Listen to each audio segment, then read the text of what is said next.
Are we live, Nathan? Okay. All right, welcome everybody to our second live broadcast session. This one is with Angela Duckworth, who is the New York Times best-selling author of Grit. And I absolutely love her topic because it is very much about what will drive you guys to stick with it. You gotta love it and you have to endure. So I'm really happy to have Angela join us. And so let me give you a little bit about her background.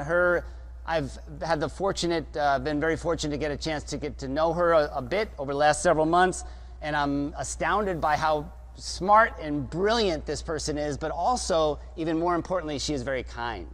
You guys would meet her and you'd say, this is the warmest, most kind person you've ever met. Just couldn't do enough for other people, and she's dedicated her entire career to that. She had her undergrad from Harvard, she has her master's from Oxford in England, and she has her PhD from University of Pennsylvania. And one of the things that she's tackled in her career is, why do some people work harder than others? A simple question, but so powerful. If every one of you guys could understand that, why do some people work harder than me? How can I learn to work harder than I do today? What a spectacular topic to talk about. She is also the founder of the Character Lab. Character, for you young players, is what's inside. It's what's inside, all right? What most people look at in athletes are, oh, they're fast, they're big, they're strong, but really what people like Angela and others are finding is really what's inside that drives people. So I love that. She has advised the White House. She has advised the World Bank, NFL teams, NBA teams, and countless CEOs, Fortune 500 CEOs. She's speaking on Grit. Her first book is a New York Times bestseller, and she's also engaging a panel of youth players, Captain Elite players, off to my right, to try to uncover the levels of grit. So let's give Angela a great round of applause. Thank you. Thank you, guys. Thank you so much. Can you hear me okay? We can hear you perfectly. Okay, great. This is my daughter's bedroom, by the way, because she is studying for her midterms. She's 14 years old. She might be the same age as some of you, and she wants me to be very quiet. So I have peeled myself off in this room behind her door. Let me speak to you for, 6 or so minutes about what Mike was talking about and what I have discovered about the answer to that question. Why do some people work so much harder than others? Abby Wambach, who some of you've heard of in this room, right? She was in Philadelphia a couple of years ago, and I got to interview her. And she said that from a very early age, it was obvious that she was talented, right? Like first game, she scored some unbelievable number of points. I think she was 5. And that is a gift. That's like natural talent. She learns faster when it comes to soccer than other people. She has a feel for things that maybe other people don't have. But she said something else that was very important, and I think it's worth thinking about, which is that she said she has a 5% rule. She always gives everything that any human could possibly give in a game, in practice, weight training, studying the game, literally everything. And then she gives 5% more. The question is, how do you do that? How do you give 105%, not just one time on one day, but consistently 7 days a week for a career as long as Abby Wambach? So what is that? I think there's 2 basic things that you can think about for yourself. And as I'm talking, you're not Abby Wambach yet. And maybe you don't even want to be Abby Wambach, but I think you all want to be better.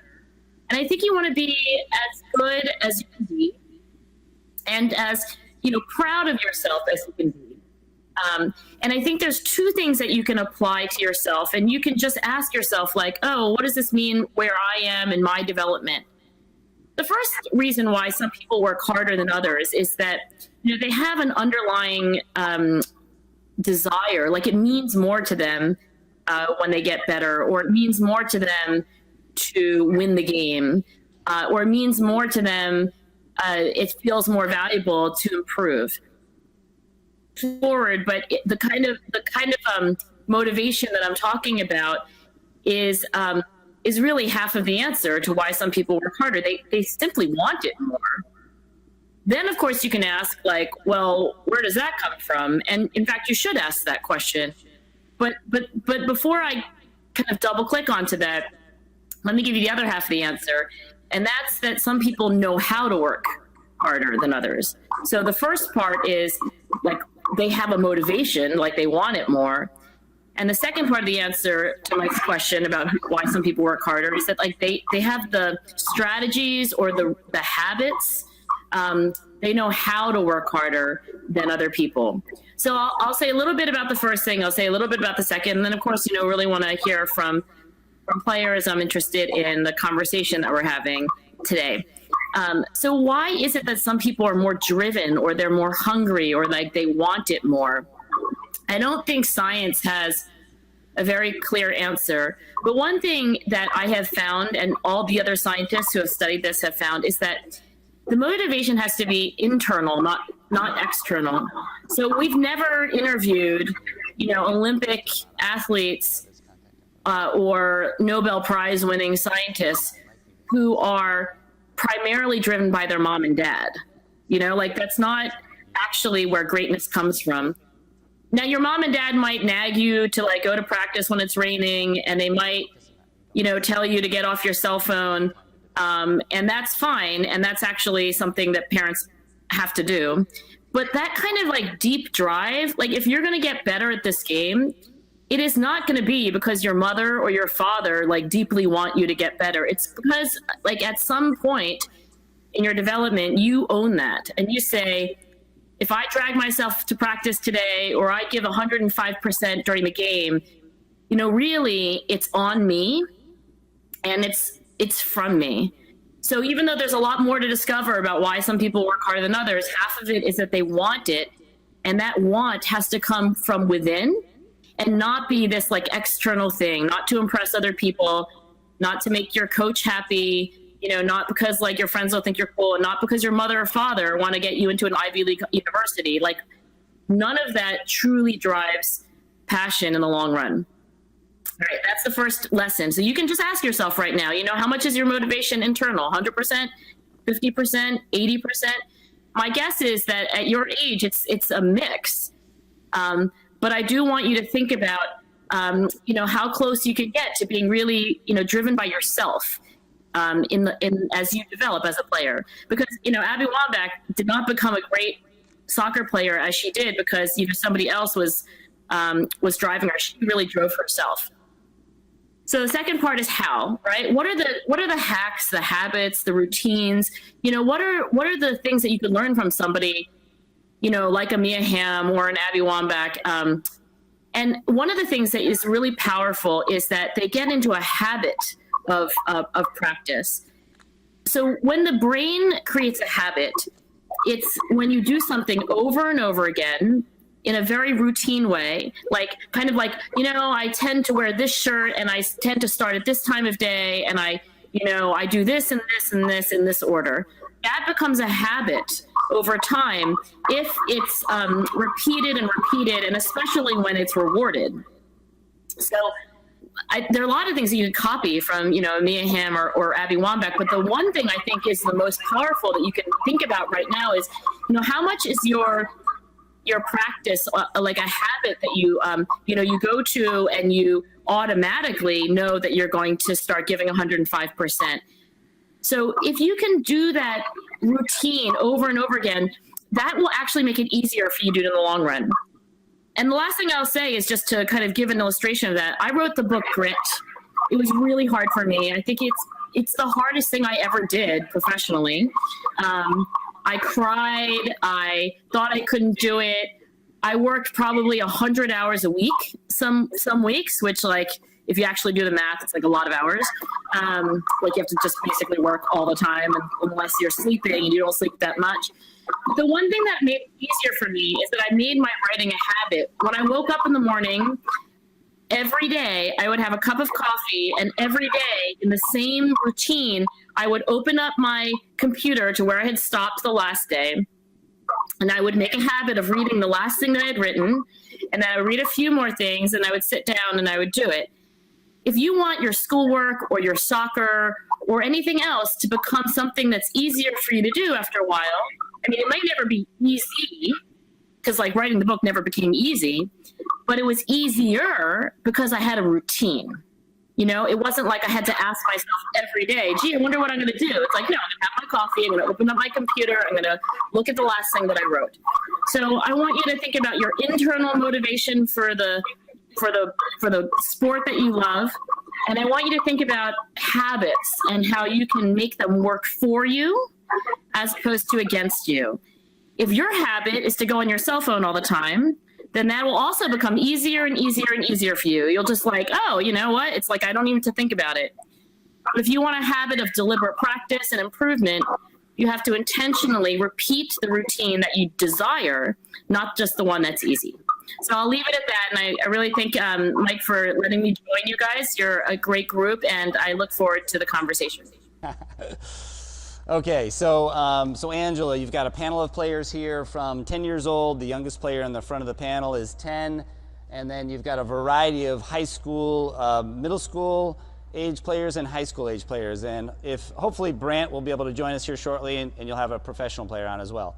So how would you like to, I'm going to turn it back over to you, and you engage them how you would like to engage them. Yeah, so nice to meet you. Oh, Brandt came back. I can hear you guys now. We're good. Oh, great. Nice to meet you, Brandt. Nice to meet you. Yeah, I will say Google Hangout is it's not always great. So I'm glad it worked for you. So where we are is that I get to interact with these players for a little bit, and I appreciate the brief introduction. I guess one question I would have for you guys is, get started in soccer, and when I asked you that question about how much is your motivation, you know, from like 100% to 0%, and my guess is that it's a mix, right? Somewhere between 0 and 100. How much of it is really like you feel like it's from you inside, as opposed to from like other people, you know, or like your parents? So maybe they could just go down the row, and I'd love to hear the answer to that. I'll facilitate a little bit. So do not let your answer be influenced by the person before you. So really what your answer is. So how much of it is you versus... Okay, hi, my name's Jacinta. I'm a junior in high school. I mean, ideally I'd like to say my motivation's 100% myself, but that's probably not entirely true. I would say my motivation to play football and the enjoyment I take from it is definitely, I think that comes from me. I'd say my parents probably have a big influence, and I'd say a lot of the motivation they sort of input into my life would be more along the lines of, you know, getting me up to go to training, nagging me to go out when it's cold. So I'd maybe split it 80-20%, I'd like to say. I'm Isabel Smith. I'm from Alabama, and I think my motivation a lot comes from me, and it used to come from my parents, but like as I got more involved, it started coming from me more. And I also think it comes from my teammates a lot, because they always push me because I always want to like do better than them, like, but, and yeah. My name's Ava Walker. I'm from Virginia, and I'm 11. And well, my dad, he usually like says, "Ava, do you want to go downstairs and practice?" And I'm like, "Yeah, that'd be fine." And when we go down there, I just set up all my cones and I just start. And then really, he just motivates me and helps me like learn skills. And when I get mad, he just calms me down more. Hi, my name is Allison. I'm 13 years old, and I'm from Raleigh, North Carolina. And usually, well, it used to be like this. My dad would have to motivate me to go out and play soccer. But as I became more technical, more skilled, I fell in love with the game. And as of right now, I actually have to say that I'm 100% in. Hi, my name is Kalen Smith. I'm a freshman in high school. I'm 15. And I'd say originally my parents would nag at me to go out, but now I'd say I'm about 90% and my parents about 10% because I fell in love with the game more and I've got a big passion for it. And yeah. My name is Peyton. Oh God. My name is Peyton. I'm a sophomore in high school, and I'm from Raleigh, North Carolina. And I think I've never really had a problem like wanting to go out, but I've always had to be initiated by my dad mostly. But I think I still love doing it, and it's mostly internal. I'd say 80-20. Hi, my name is Anuhea. I'm 16. I'm from Hawaii. And I would say ever since I was 4 years old, I was 100% motivated because my parents were just very supportive and I just loved the sport and I didn't want to stop. I basically played this sport my whole life, so it's all I know. Oh. I wake up in the morning at 5:30 and I work on my technical skills and my physical. Yep, in the gym. Yeah, I've been doing that for quite a while now. Ever since I joined Captain Elite, I've been even more motivated to train on my own. I'm Lee. I'm 16 years old. I'm a sophomore in high school, and I'm from Winston-Salem, North Carolina. I'd say when I was younger, my parents had to drive me more than today. But once I found Captain Elite, I started doing the drills, and it sort of just motivated me because I always wanted to get better, and it would frustrate me if I got out there and couldn't do it. So now it's probably about 85% me, 15% my parents. Hi, my name is Maddie. I'm 16. I'm from Pinehurst, North Carolina. And mine's a little different because I'm not training right now. I'm in rehab for my second ACL tear. So I'd say it's mainly me. I'd say 70% me, 30% my family, because there are still some days where I don't want to get up and do my rehab, and so then the support from my family comes in. But besides that, I'd say it's me. My name's Carly. I'm 15, and I'm from Winston-Salem. I say the past years I haven't had that much motivation, and my dad has had to drive me a lot, but I feel like this new year I've changed my mind and I've renewed myself, and I'm now like 80% more motivated. So. My name is Victoria. I'm 15 and I'm from Winston-Salem, and I'd say my motivation is 80% me and 20% my parents. Yeah. Brandt, I want to hear from Brandt. This is like the oldest soccer player of the group, right? Yeah. Can we restate the question? I don't think I understood entirely. Yeah, you missed that part. So, Brandt, I was just saying that when I study, great anything, but including great soccer players like Abby Wambach, their motivation eventually, although it doesn't start out this way, but eventually it becomes like very internal, like, nearly 100% internal, as opposed to like, I'm trying to please my parents or I'm trying to, please other people. So I was interested in these like younger players and like what percent they would say is internal at this point versus external. And, I do want an honest answer, but like I'm curious about like how that plays out for you. Like, where does your motivation to get better come from? Oh, okay. So I guess my motivation to get better comes from not only like personally me wanting to be better, but all the people that have believed in me and helped me get to where I am today, kind of proving them right, as opposed to focusing on the people that didn't believe in me and kind of doubted me and tore me down on my journey, proving them wrong. So I like to kind of reframe it to where it's like it's a positive scenario, and I'm doing this not only for myself, but for the people that also helped build me up on this way and helped me get to where I am today. As far as like development goes and my technique, I think that's like 100% me, because I didn't come from a soccer background. My dad played football. My mom played lacrosse. Nobody really even knew what a soccer team was. And I was a better baseball player when I was 11 years old than I was a soccer player, but I got more joy and satisfaction out of playing soccer. So my parents weren't really the ones telling me that I need to go out and train and do more with the soccer ball. They were kind of telling me that I need to come in and eat dinner and do my homework. So I've always just loved to be around the ball, and I don't know, it just has always made me happy, and dribbling the ball and touching the ball, like being around the ball in the game, has always been what I've wanted to do most. So I don't think that for me, my parents never had to drive me or tell me to train more. Usually my mom's telling me to rest more than train more. So as far as just being around the game and playing the game and wanting to get better, I think that's entirely been me.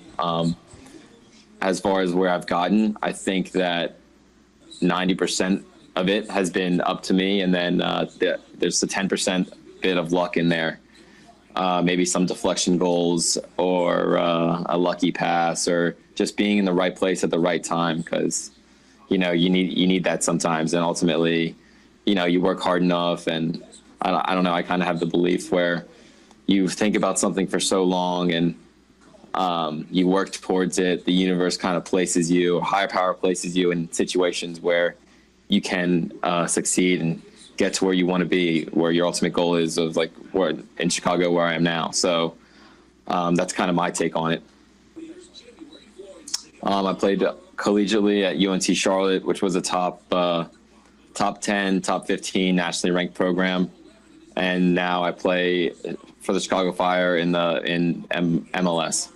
So one thing that I want to then suggest as a nuance, and then I have another question for Brandt actually, is that when I say that it comes internally, like your motivation, eventually, like when you're a fully mature performer, so usually not when you're like 8 or 10 years old, but eventually coming internally, it's not the same thing as meaning that it's selfish. It doesn't mean that you're selfishly driven. And in fact,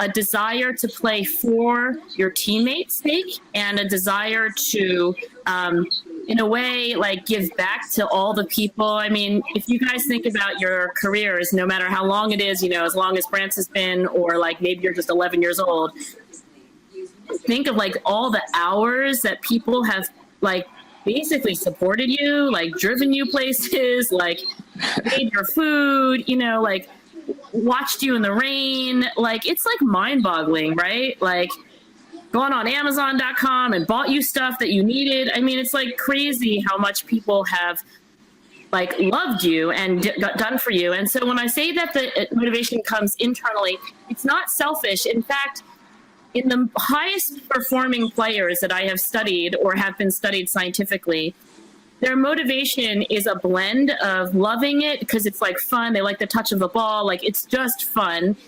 And a blend of that, and actually a kind of beyond the self, like feeling like they're part of something bigger, and that they're actually giving back through their sport or through their work. So this idea is sometimes called like a pro-social, or like team before self. Like Anson Dorrance at UNC, since you all know him, when he has his players memorize these little bits of, poetry or prose, like there's 12 sayings, all of his players, of course he coaches the women's team at UNC. Like, I looked at those and I was like, 6 of these are about grit and getting better and working harder than everyone else. But really 6 of them are really about putting others first. So it's an internal drive, but it's partly an internal drive to serve other people, including, the people who love you and have sacrificed a lot for you. So I think that's very interesting. And I think that like nobody gets really, really, really great at what they do without that kind of sense of purpose, actually, in their playing. It's really super interesting.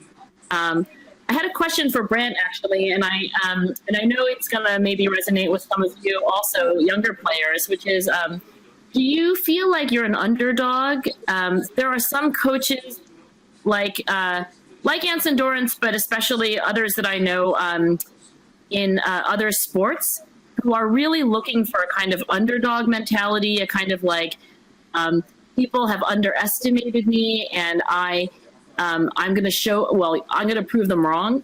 You talked about a positive thing on that, which is like, I'm going to prove the people who've supported me right. But I just wondered, like, how you reacted to that. Not everyone actually is an underdog, obviously, but how has your personal story been, Brandt?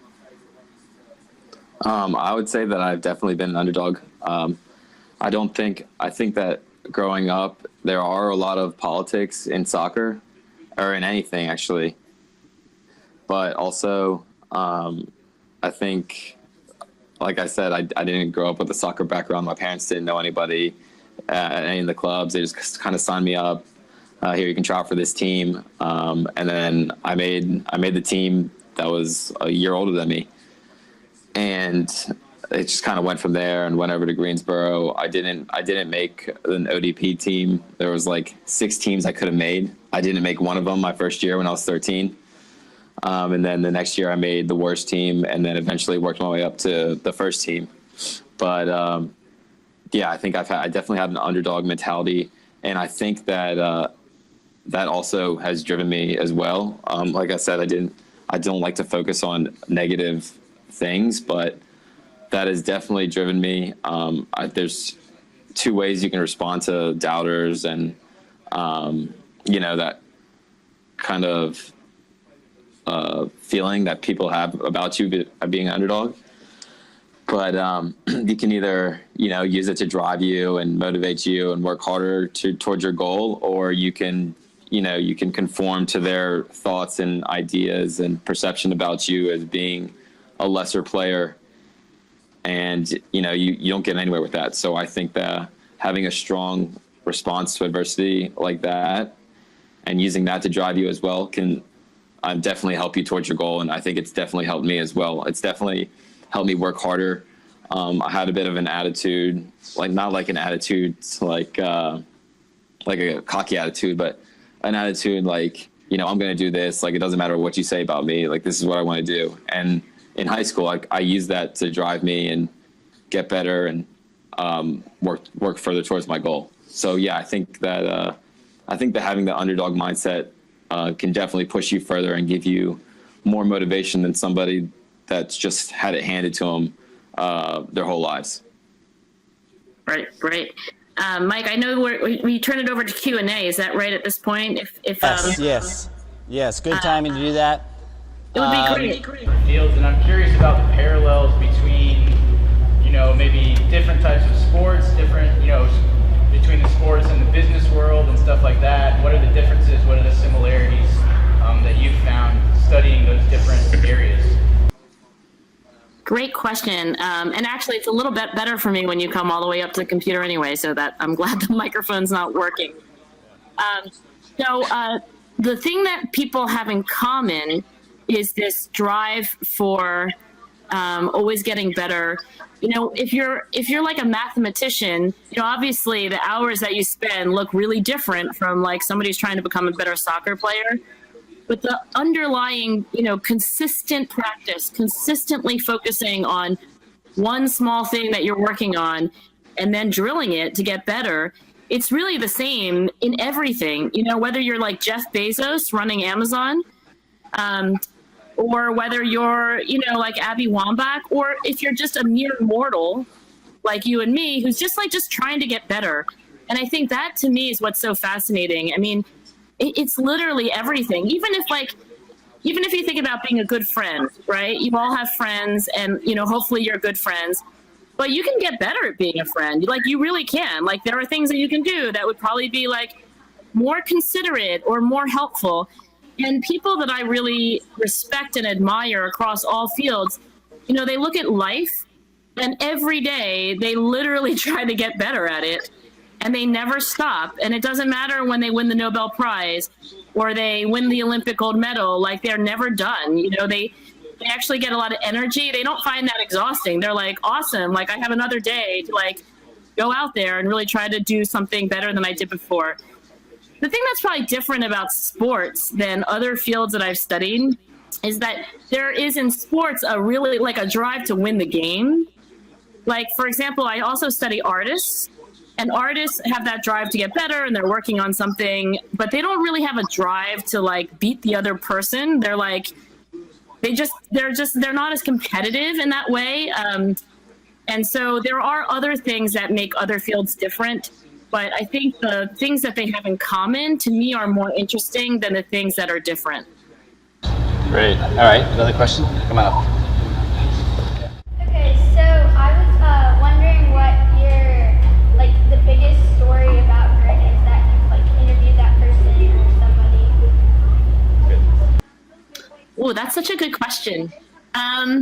Let's see. Well, I will say that I'll tell you a story that, you know, it's like, to me, kind of classic Grit. So I got an email a few years ago from this kid who had watched my video on YouTube or something, and you know, he emailed me and he said, "I think grit is how I like survived." And he was a kid named Cody who grew up. If you read my book, you know about him. I just saw him over Christmas break. He grew up like not only poor, like incredibly neglected.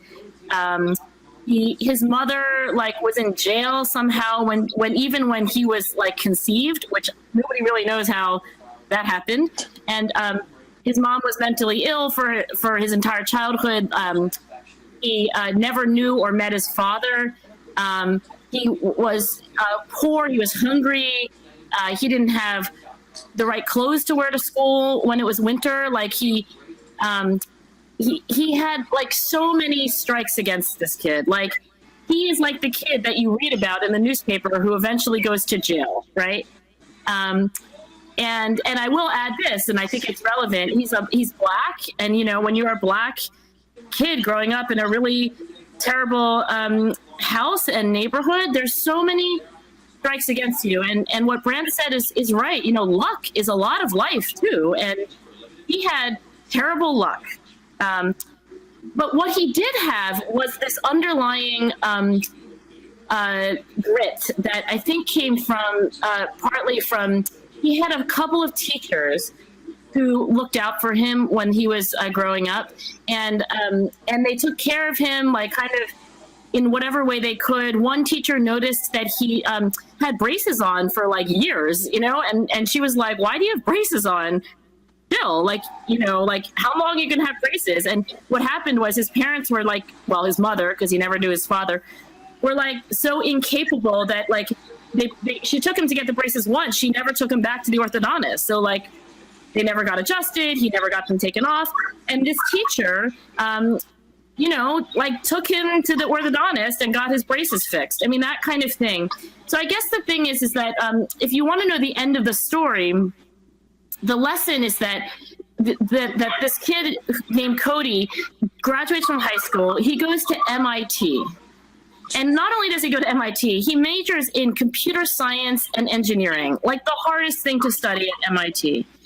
He graduates with a 4.9 grade point average out of 5.0, and a master's in engineering, and an internship at Google, Stanford, and he's about to complete his PhD in computer science there. And when he graduates, he's going to be the first black male PhD student to ever graduate from computer science at Stanford. And you can Google his TED Talk. I'll send it to Mike.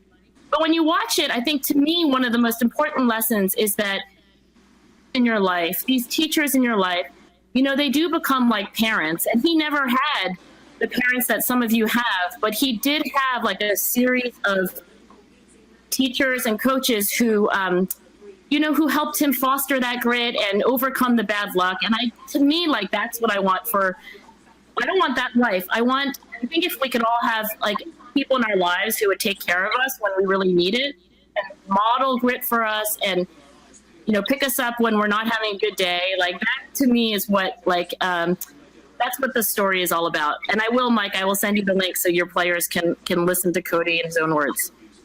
Excellent. All right, time for one more question. One more question. Come on up, Ava. Yeah, speak up a little bit. There you go. Repeat the question. about writing. Okay, I will repeat the question. And nice to meet you. I watched you in your video, and I watched you in your dad's story. I thought that was very interesting. So this is a good question to end on. You know, so maybe the girls in the audience will especially appreciate this. When I had to sit down and write this book, I did what I always do. This is true for girls and boys. There's a great trick.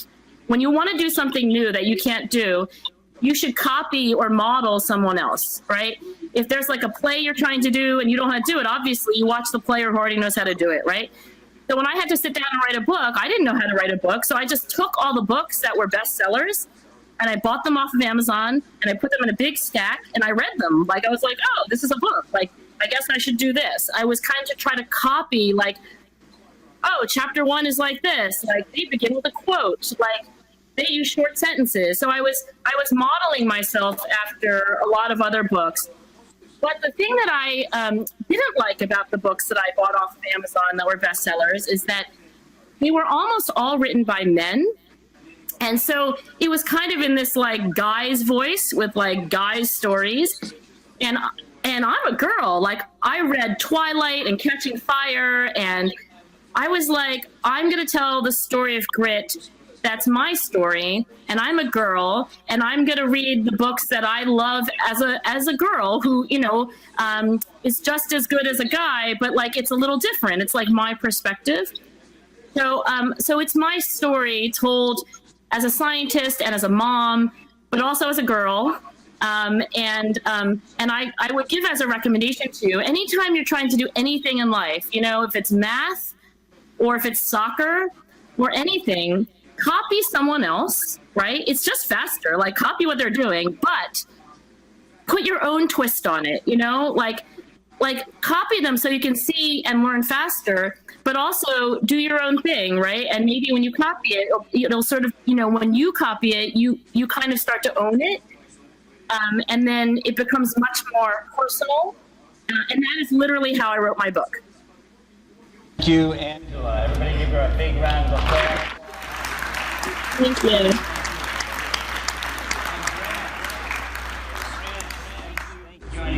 Thank you, guys. All right. We'll be back in touch. Nice to meet you, Brandt. Nice to meet you as well, Angela.